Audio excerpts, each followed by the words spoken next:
medyo ano, parang medyo nakakaskat sa tenga. Kasi pag pili ko gusto kong paltan, ako yung kumanta doon.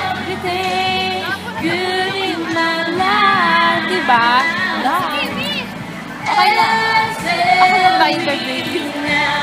Pero yung sinata mo, pakinggan nyo, yung pitch niya hindi ayos. Para wag naman siya ng isang pitch. Ang kulang siya sa pagka-vibrato, diba? Parang walang walang ganon. Ano ba? Ayun, no? Nakita nyo? Sablay, hindi na-reach yung ayan! Sinasabi ko, dapat kasi pagkaganyan, hihinga muna, bubuelo, tsaka titira ng mga ganyang ano. Tamo, ang pangit ng bagsak, medyo nawala na ng ano. Yeah, wala nang impact sa tao. Wala nakikinig eh. Kahit ako na nakikinig eh. Nag-ano lang ako, nagko-comment na lang ako. Tenga. Paano ka magko-comment kung di mo pinapakinggan? Naririndi lang kasi talaga ako.